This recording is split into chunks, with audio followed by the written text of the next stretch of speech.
오늘의 데일리 뉴스레터에 오신 것을 환영합니다. 1. K2 전차가 한방에 뚫렸다. 2. K2 흑표 무상 지원하라던 유럽. 초비상.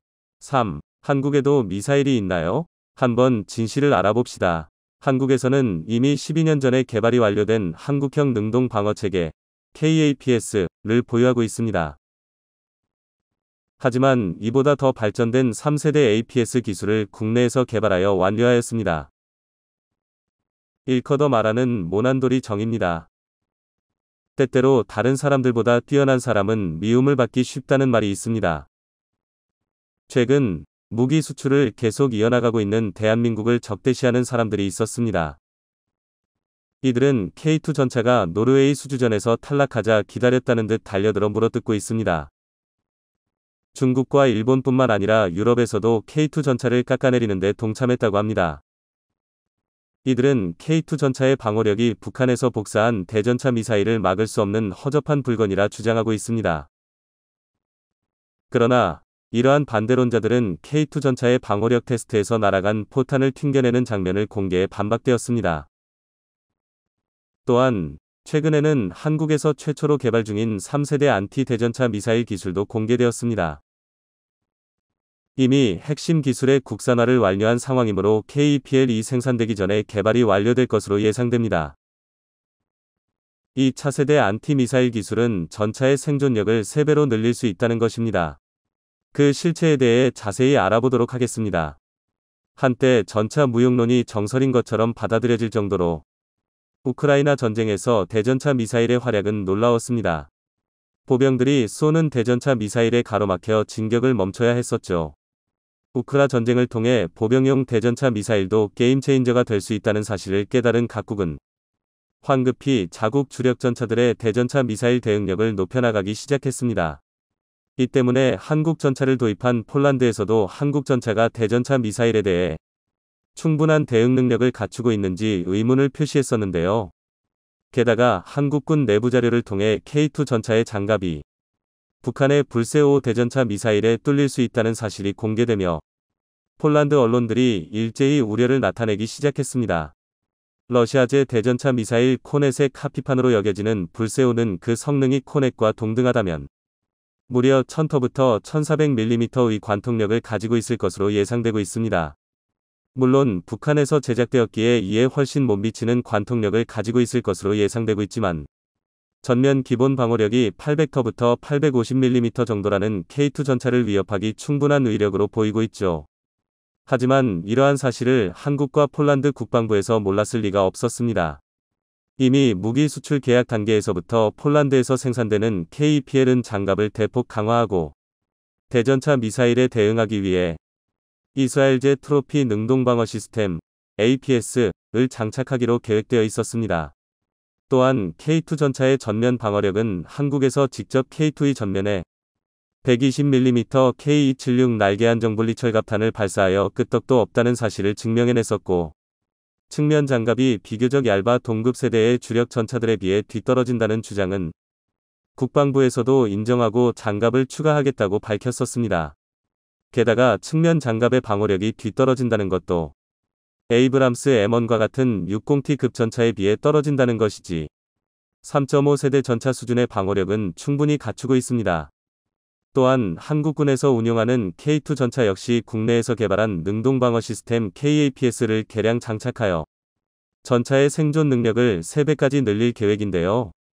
국내 방산기업 하나시스템에서 이미 2011년도에 트로피 시스템과 맞먹는 성능의 APS를 개발하는 데 성공했었지만 작동 시 주변에 파편을 흩뿌리는 하드킬 APS의 구조상 전차 주변에 위치한 보병들이 피해를 입을 수 있고 국군이 보유한 수천 대의 전차에 전부 장착하기에는 비용이 너무 높아 당장 채택되지는 않았었습니다.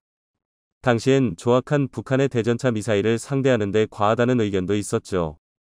그러나 우크라 전쟁으로 대전차 미사일에 대한 경각심이 높아지고 북한에서 고성능 대전차 미사일을 가지고 있다 발표하면서 KAPS의 성능을 개량하여 K2 전차에 장착하기로 결정되었는데요. 또한 여기에서 한 차원 더 발전된 3세대 APS를 국내에서 개발하여 전차의 방어력을 높이겠다는 계획이 발표되었습니다. 지난 3일 하나시스템이 국방기술진흥연구소와 손을 잡고 360억 규모의 차세대 보병전 투차량 다중위협체 대응 지능형 능동방어 기술 과제 계약을 체결했다고 발표했습니다. 하나시스템은 복합형 능동방어 기술 과지상용 지향성 방해 기술을 개발하여 다중위협체에 대응 가능한 지능형 APS를 개발할 계획으로 2011년에 개발했던 KAPS를 개량하고 발전시키는 것과 동시에 새로운 APS를 개발할 계획을 공개했습니다. 한화에서 새롭게 개발하는 APS는 지난해 개발을 완료한 항공기용 첨단 방어 시스템 DIRCM의 지상용이라고 볼 수 있습니다. DIRCM은 지향 성적외 선방해 장비로 아군 항공기를 공격하는 적의 대공미사일에 대응하는 장비로 적의 미사일 신호가 탐지되면 고출력 레이저를 발사해 미사일의 시기를 교란하여 아군 항공기를 보호하는 첨단 방어 시스템입니다. 쉽게 이해하자면 날아오는 미사일의 눈에 강력한 레이저를 발사해 눈을 멀게 만들어버리는 것입니다. 쉽게 이해하자면 날아오는 미사일의 눈에 강력한 레이저를 발사해 눈을 멀게 만들어버리는 것입니다. 세계에서 6번째로 개발에 성공한 것이었는데요. 하나시스템은 이러한 DIRCM 시스템을 지상용으로 개량하고 전차와 장갑차에 적용하여 적 대전차 미사일을 요격할 수 있도록 만들겠다고 발표했습니다. 한국의 차세대 APS가 될 지상용 DIRCM은 기존 APS들과 달리 제블린과 같은 탑어택 방식의 대전차 미사일 공격에도 대응할 수 있을 예정인데요. 대부분의 APS가 탑어택에 대응하기 어려운 것은 포대에서 요격탄을 발사해야 하기에 각도 조절이 자유롭지 못했기 때문입니다. 하지만 하나시스템의 APS는 본래 360도 아래 전방위의 미사일을 요격해야 했던 DIRCM에 기반하였기에 전방위에 대한 대전차 미사일 대응 능력을 갖추어 탑어택 미사일의 완벽한 천적이 될 수 있을 것으로 기대받고 있습니다. 아직 한화의 레이저 APS의 실물이 공개되지는 않았지만 이와 유사한 방식으로 대전차 미사일을 교란시키는 APS를 장착한 전차가 실전에 투입된 적이 있었습니다. 러시아 역시 자체적으로 개발한 전자식 APS 슈토라 시스템을 가지고 있었지만 비용 문제로 인해 T-72와 같은 주력 전차에 장착하지 않았었고 덕분에 우크라이나 보병의 대전차 미사일 공격에 무력하게 당해야 했었는데요. 전세가 악화되자 지난해 중반 슈토라 시스템을 장착한 러시아의 최신의 전차 T-90M이 전장의 모습을 드러냈었습니다. 슈토라 시스템은 날아드는 미사일의 적외선 신호를 방출해 시기를 교란시키는 방식의 APS인데요. 보시듯이 날아들던 대전차 미사일이 전차 바로 앞에서 비틀거리다 엉뚱한 곳으로 날아가 버리는 장면을 확인할 수 있습니다. 하나시스템의 차세대 APS 역시 이와 유사하게 미사일의 유도를 방해하여 전차를 보호할 수 있을 것으로 기대받고 있습니다. 이처럼 연막이나 방해전파, 레이저 등을 이용해 미사일의 유도를 방해하는 방식의 APS를 소프트킬 APS라고 하는데요. 소프트킬 APS는 이스라엘의 트로피 시스템이나 KAPS처럼 파편을 통해 대전차 미사일을 요격하는 하드킬 APS에 비해 여러 가지 장점을 가지고 있습니다. 우선 요격 시 파편이 발생하지 않기 때문에 전차 주변의 보병에게도 피해가 발생할 확률이 매우 낮아 기존 교리를 변경할 필요가 없습니다. 또한 하드킬 APS와는 다르게 탄을 발사하는 게 아닌 레이저를 쏘는 방식이라 횟수 제한도 없고 비용 부담도 훨씬 덜합니다. 미국에서 날탄까지 막을 수 있다는 뛰어난 성능의 APS를 개발했었지만 지나치게 높은 비용으로 인해 도입이 무산됐었던 것을 고려한다면 비용 문제에서 자유롭다는 것은 강력한 장점입니다. 물론 소프트킬 APS는 교란할 시커가 없는 무유도 로켓에 대응할 수 없다는 한계를 가지고 있는데요. 하지만 우리 군은 단순히 하나의 APS를 다는 것이 아닌 하드킬과 소프트킬 두 방식 모두를 통합한 APS를 적용하여 모든 상황에 대처하는 방어 시스템을 갖추는 것을 목표로 하고 있습니다. 이를 위해 하나 시스템에서는 전장의 정보를 인공지능 AI가 자동으로 분석해 의업체에 적합한 대응 체계를 자동으로 판단하는 기술을 함께 개발할 예정입니다. 즉 공격체의 종류가 대전차 미사일인지 무유도 로켓인지 날탄인지를 자동으로 분석하여 적절한 대응 수단을 고른다는 것이죠.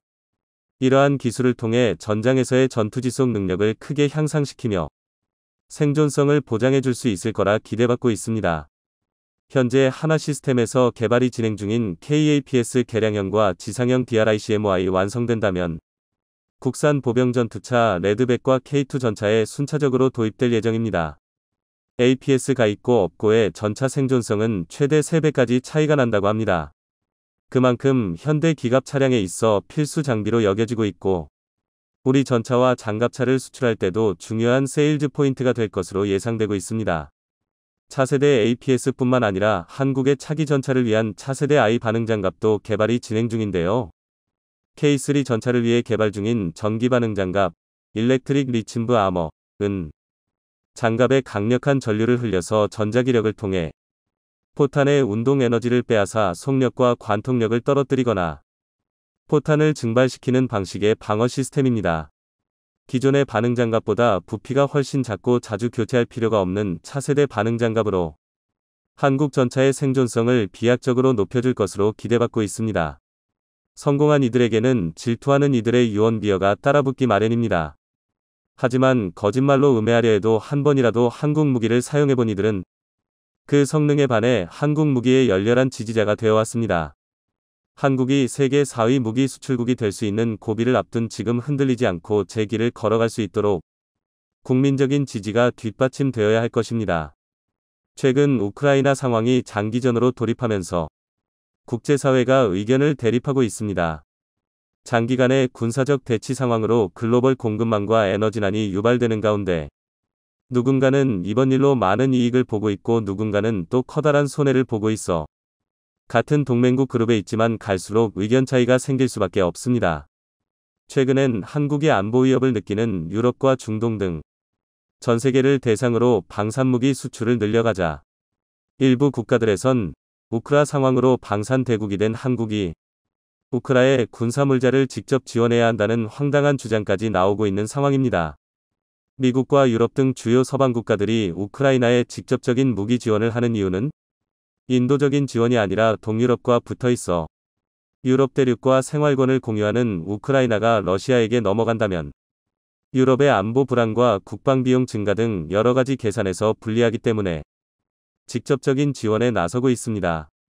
이에 반해 한국은 우크라이나에게 직접적인 빚이 없으며 우크라이나가 한국전 참전국도 아니지만 현재까지 도의적으로 방탄헬멧과 구호용품 등 비살상 물자를 지원해주고 있습니다.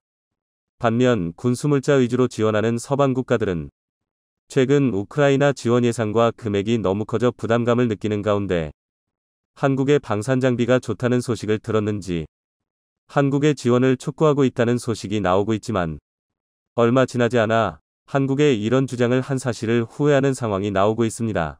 관련 소식을 자세히 알아보겠습니다. 몇 시간 전 노르웨이의 요나스 총리는 자국에 위치한 레나 군사기지에서 기자회견을 열고 독일로부터 레오파르트 전차 54대를 주문하겠다는 발표를 했습니다. 이어서 상황을 지켜본 뒤 18대를 추가로 구매할 수도 있다는 가능성을 남겨두었습니다. 노르웨이는 원래 이보다 더 많은 수의 최신형 전차를 구매하려던 계획이었으나 우크라이나 상황을 분석한 뒤 전차보다는 군사용 드론과 장거리 자주포 등을 더욱 늘려야 한다는 결론을 내리고 전차 구매 물량을 축소했습니다. 노르웨이 차세대 전차 사업에서 막판까지 독일과 함께 경쟁하던 우리나라의 K2 흑표 전차는 아쉽게 고배를 마셨지만 독일제 레오파르트가 선정되는 과정에서 실질적인 전차의 성능과는 관계없는 다양한 요소들이 반영된 것으로 드러나 전차의 성능을 직접 시험평가한 노르웨이 군당국은 K2 흑표를 선정하지 못해 상당히 아쉽다는 입장을 내비치고 있다는 소식입니다. 노르웨이의 요나스 총리는 독일 전차를 구매하겠다는 발표를 하면서 동시에 독일과의 관계를 더욱 강화하는 계기가 될 것이라고 언급한 만큼 유럽연합과 나토의 핵심 국가인 독일의 정치적 영향력이 레오파르트 구매 결정에 큰 영향을 줬다는 분석입니다. 무엇보다 노르웨이군 당국은 독일 전차보다 한국의 흑표가 가격도 훨씬 저렴해 같은 예산으로 더욱 많은 물량 공급이 가능하며 어떤 상황에서도 안정적인 기동성을 보장하고 현재 노르웨이군이 한국의 K9 자주포와 시너지가 좋은 방산무기는 K2 흑표가 가장 적합하다는 의견을 냈습니다. 물론 독일제 레오파르트 역시 흑표와 마찬가지로 세계 최정상급의 성능을 자랑하는 전차이지만 유일하게 단점으로 작용하는 차이점이 있습니다. 빠르고 정확한 납기가 불투명하다는 것입니다. 노르웨이는 독일산 전차가 2026년을 시작으로 2031년까지 단계적으로 인도될 예정이라고 밝혔지만 독일 현지의 레오파르트 제조 사정을 알고 있는 관계자들은 현실적으로 이런 납기가 어렵다는 의견을 내고 있습니다. 얼마 전 폴란드에서 한국산 전차를 대량 구매한 이유도 독일 전차가 비싼 것도 있지만 생산량 부족과 납기 지연이 가장 큰 원인으로 작용했다는 것이 원인으로 지목됐을 정도입니다. 그만큼 독일과 정치적인 관계를 고려해 언제 받을지도 모르는 전차를 주문한 노르웨이는 한동안 전차 전력에 공백이 생길 우려가 나오고 있습니다. 다만 한편으로는 흑표의 노르웨이 수주 실패가 오히려 긍정적인 요소로 작용할 수 있는 상황입니다. 먼저 국내 방산업계 관계자들은 지난 2년 가까이 노르웨이가 몇 대 안 되는 도입 물량을 가지고 K2 흑표와 레오파르트를 저울질하면서 수많은 검증 시험을 요구했고 한국은 이에 응했습니다. 그런데 노르웨이의 예상보다 K2 흑표에 대한 시험 결과가 좋게 나오니 지난 1년간 K2 흑표 도입 협상을 절충교역으로 진행하자며 NSM 대한미사일과 흑표를 맞바꾸거나 아니면 노르웨이산 고등어와 흑표를 바꾸자는 제안을 하기도 했습니다. 이미 한국은 장거리 지대함 미사일 개발을 완료해 실전 배치를 앞두고 있는 만큼 노르웨이와의 수지타산이 맞지 않는 절충교역을 할 필요가 없었고 다른 국가와의 협상에서 안 좋은 선례를 남길 우려가 있었습니다. 게다가 한국이 유럽 내 자주포 시장을 평정하고 동유럽 군사무기 시장을 장악해 나가자 유럽연합과 나토를 주도하는 독일이 한국을 견제하고 있는 것으로 보입니다. 이번 노르웨이 전차 사업 결과를 보아도 그렇고 현지의 독일 언론사들은 일제히 세계 무기 수출 4위를 눈앞에 두고 있는 한국이 이번 우크라이나 상황에 가장 많은 반사이익을 보았다며 도의적으로 우크라이나에 대한 무기 지원에 나서야 한다는 주장이 나오고 있습니다. 하지만 한국 측에서 이에 동의할 수 없는 이유가 있습니다. 먼저 한국의 무기 수출은 현재 생산량이 턱없이 부족한 미국과 독일 등 기존 방산 강국들이 공급난에 빠져 있는 상황에 유럽의 안보를 지켜주기 위한 단비 같은 존재가 되었는데 이는 전 세계 유일한 분단 국가인 한국이 외부 세력의 국방과 안보를 맡기지 않고 자주 국방을 이루기 위해 끊임없이 군사기술 연구개발에 투자한 결과입니다. 무엇보다 한국이 경제적으로 어렵던 시절부터 이뤄낸 자주 국방의 결과물이 지금 우리나라를 지키고 있는 자주포와 전차병력, 잠수함과 전투기, 엄청난 화력의 미사일입니다. 한국의 이런 세계 정상급 첨단 전략 자산은 세계에서 가장 빠르게 가장 많이 만들 수 있습니다. 대표적으로 우리나라가 현재 운용 중인 K9 자주포의 경우 미국의 자주포 1500대와 중국의 자주포 2200대보다 훨씬 많은 3040대를 운용하고 있을 정도로 굉장히 작은 땅에서 엄청난 대수의 자주포를 굴리고 있습니다. 3000대가 넘는 자주포를 전부 관리하기 위해선 매년 실전 같은 훈련으로 즉각적인 전투 투입 준비가 되어 있는 것은 물론 수리와 유지관리 등 지속적인 정비가 필수적이며 생산 능력 또한 갖춰야 합니다. 한국은 유럽의 국가들이 평화 속에서 안일해진 국방력으로 변해가던 와중에도 주변의 강대국들에게 둘러싸여 긴장의 끈을 놓을 수 없는 상황이었기에 이런 생산력을 가질 수밖에 없습니다. 또한 북한과 중국을 비롯한 안보 위험 요소가 있기에 항상 대비하고 있어야 하는데 한국의 국방물자를 무상으로 지원한다면 가장 좋아하게 될 곳은 북한과 중국이 될 것이고 한반도 안보 불안을 가져올 수 있어 우크라이나 군사무기 지원은 무리라는 입장입니다. 그리고 한국이 군사무기 지원을 하게 되면 독일과 같은 유럽 국가들이 경제적으로 부담을 덜게 됩니다. 현재 독일은 자국 내 포탄과 탄약이 부족할 정도로 우크라이나에 지원을 하고 있는데 한국이 지원에 합세하면 잠시 숨을 돌리고 자국 생산 물량 확보에 여유가 생긴다는 것입니다. 즉 한국이 국방력과 경제적으로 손해를 보는 만큼 제3국가들이 이익을 보는 것입니다. 게다가 국제적인 분위기상으로 미국과 유럽 등 서방 세계와 러시아 측이 지속적인 종결 협상을 진행하는 것으로 보여 한국이 섣부른 판단을 하면 국제적으로 낙동강 오리알 신세가 될 수도 있다는 우려도 있습니다. 근본적으로 이번 사태의 원인인 러시아의 확장을 유럽연합 측에서 미리 막지 못한 이유는 지난 수십 년간 러시아산 에너지에 의존하는 정책인 노르트스트림 프로젝트가 진행되었기 때문입니다. 독일의 메르켈 총리가 집권하면서부터 독일 주도로 러시아산 석유와 천연가스를 파이프라인을 동해 운송받자는 계획을 세웠고 그 결과 독일과 유럽은 러시아산 에너지에 자국 에너지 80%를 의존하는 역사적인 오판을 했습니다. 유럽 대부분의 국가들은 나토에 속해 있고 나토의 핵심은 러시아를 군사적으로 견제하는 것인데 군사적 대척점에 있는 러시아에게 국가의 에너지 주권을 내어주게 된 것이 러시아가 유럽 영향권 안에서 마음대로 할 수 있는 자유이용권을 준 것과도 같습니다.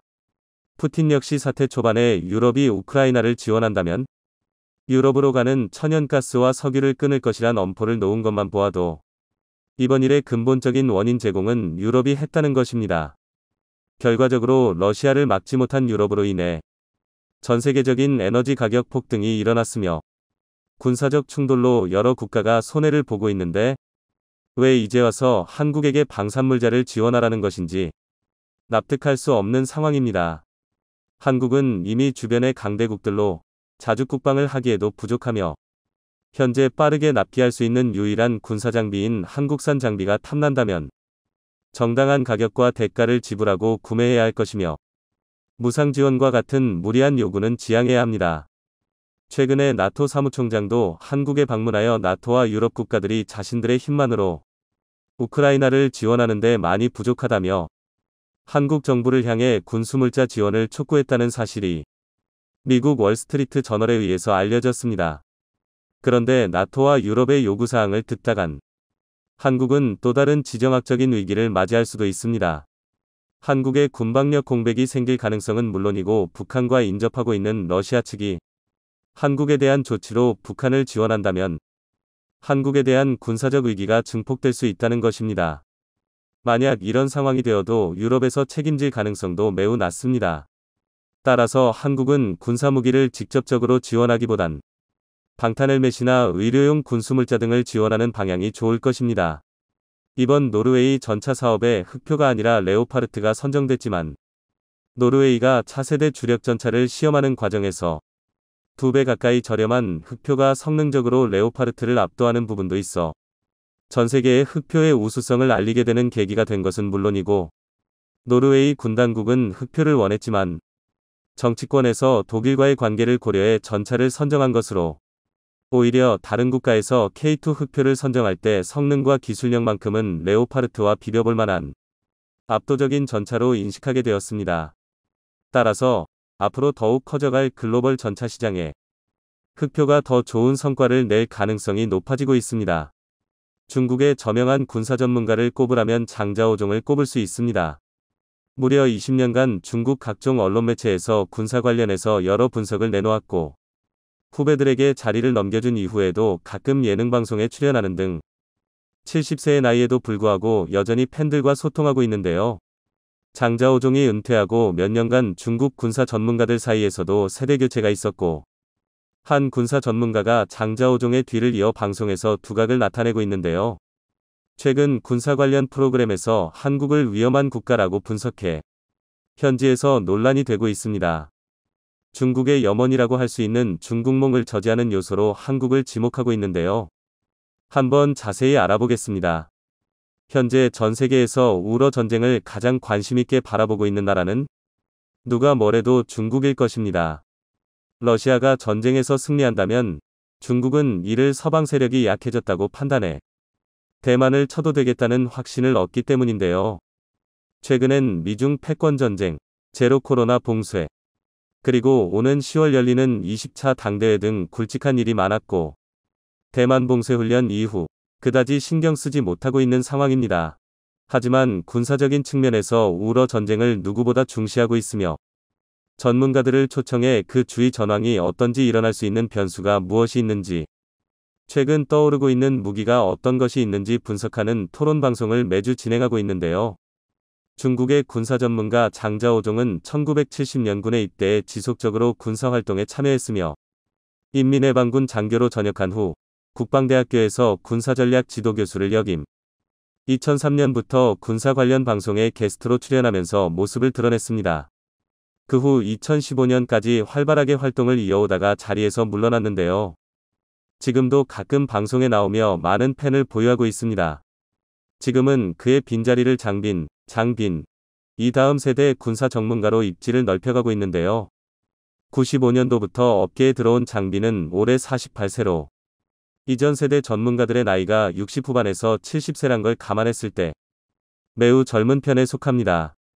그리고 현 세대 군사 전문가들 중 가장 견해가 뛰어나다고 평가받고 있는데요.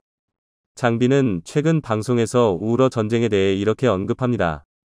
선생님들께 질문 하나 드리고자 합니다. 2022년 안에 우러 전쟁이 끝나지 않을 거라는데 어떻게 보시나요? 지금 상황에서 봤을 때 우크라이나가 반격에 성공했지만 전황이 바뀐 건 아닙니다. 현재의 상황과 기후를 봤을 때 겨울이 오면 러시아가 당연히 유리할 수밖에 없습니다. 그러니 전황이 뒤집힐 가능성이 정말 봅니다.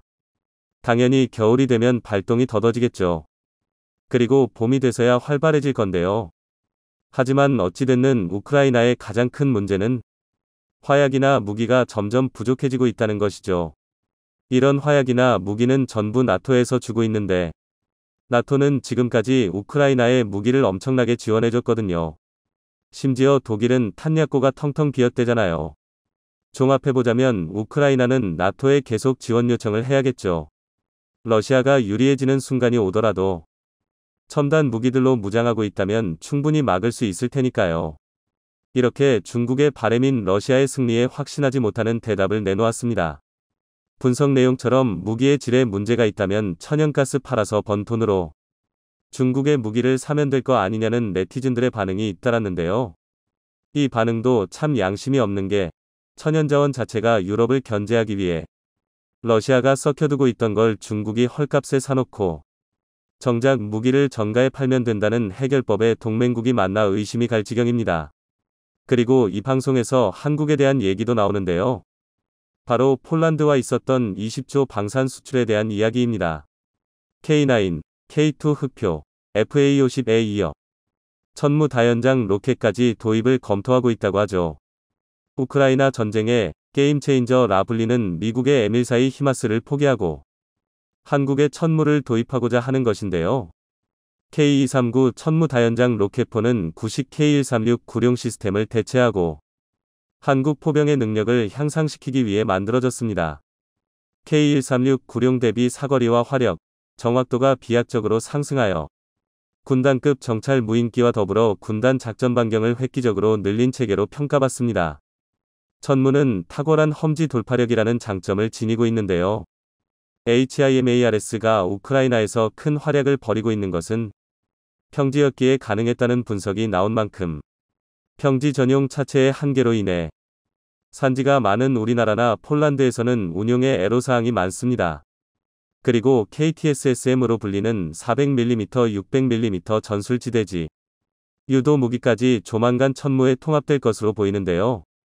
KTSSM은 무려 290km의 사정거리를 자랑해 한국판 ATACMS로도 유명합니다.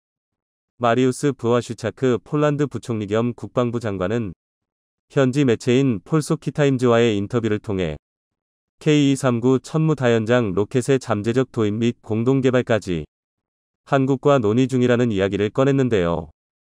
여기서 부와슈차크는 모든 분야의 장비에 관심을 보이고 있다고 말하며 천무 도입이라는 결정까지 도달한 경과에 대해 간략하게 설명했습니다.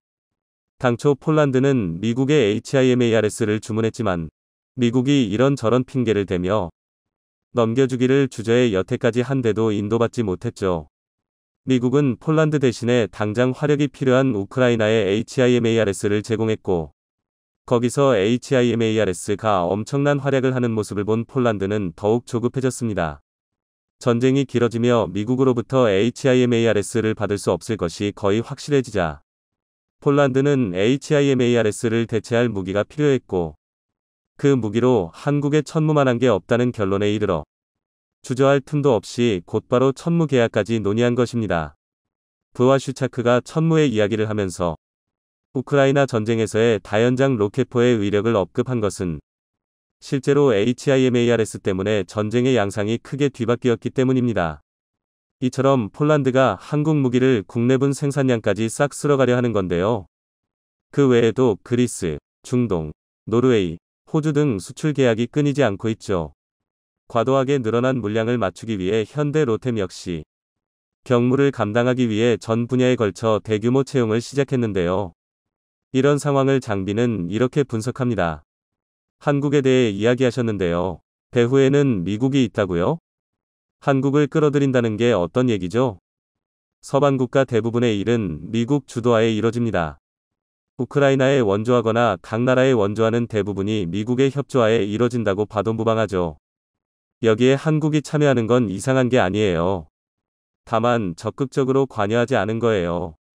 직접적인 무기 원조가 이뤄지지 않은 거죠. 하지만 정권이 바뀐 후로 미국과 더 가까운 사이가 되었잖아요. 그럼 어떻게 되겠어요? 미국 따라서 우크라이나를 돕긴 해야겠고 그렇다고 마찰을 일으킬 수도 없고 그렇다면 우회에서 액션을 취해야겠죠? 무기를 가지고 있지만 우크라이나에겐 안 주겠다. 야, 너 지금 우크라이나에 다 줘서 물량 없잖아. 그니까 나한테 사자. 대신 나랑 우크라이나 엮지 마. 이응키읔. 이런 식으로 러시아와도 척지지 않으려는 거예요. 아주 영악해요. 결국 뭐겠습니까? 한국은 쉬도 새도 모르게 우러 전쟁에 관여하고 있었던 거예요. 이건 미국도 애의주시하고 있을 겁니다. 예전에 일본이 미국 편으로 돌아섰을 때도 한국의 특수성 때문에 미국은 불안할 수밖에 없었어요. 일단 일본이 한국을 엄청 무시했었어요. 한국 약하다고. 그리고 한국이 미국과 친했던 이유는 자국의 생존 때문이었죠. 이젠 미국 입장에서도 머리 아플 겁니다. 전체적으로 한국의 국방력이 상승했다는 것과 동시에 미국이 서방의 군사력을 통제하고 있었는데 한국이 유럽에 수술하면서 이젠 그럴 수 없다는 거니까요. 이렇게 미국도 이젠 한국의 방산기술을 고려 대상에 넣어야 하는 만큼 더 이상 괄시할 수 없다고 했는데요. 해당 방송을 본 시청자들은 한국군이 그렇게 세다고? 믿을 수 없어. 한국이 미국만큼은 아니어도 최대 방산 수출국은 맞는 것 같다. 라며 우려를 표하기도 했습니다. 그런데 걱정되는 게 하나 있습니다. 앞에서 설명드린 대로 폴란드를 포함한 해외 각국에서 무기를 싹쓸이 해가고 있는 상황인데요. 특히 폴란드의 통큰 구매는 폴란드 국민들조차도 20조라는 금액을 감당할 수 있는지 우려의 목소리를 내고 있는데요. 하지만 폴란드 정부와 국방부는 한국에 대해 의아할 정도로 확고부동한 신뢰를 보내주고 있습니다. 얼마 전엔 아예 4세대 주력 전차 K3를 공동 개발하자는 제안까지 해왔죠. 한국에서는 이젠 폴란드가 무슨 생각을 하는 건지 알 수 없어 무섭다는 소리까지 나오고 있는데요. 이렇게 한국이 우회 루트로 우크라이나를 원조함과 동시에 세계 각국의 무기가 한국식 첨단 무기로 교체되고 있습니다. 미국의 계약 지연의 빈틈을 파고든 마케팅이 먹히면서 한국 무기가 알려지고 그 기술력을 인정받고 있는데요. 이렇듯 시장 경쟁력을 만드는 것은 결국 뛰어난 기술력과 신뢰입니다. 폴란드가 한국과 한국 무기를 이렇게까지 집착하는 이유도 이것 때문이죠. 한국과 한국 무기가 오늘날의 드높은 명성을 얻게 된 것은 모두 이 기술자분들의 공이라는 것을 우리는 잊지 말아야 할 것입니다.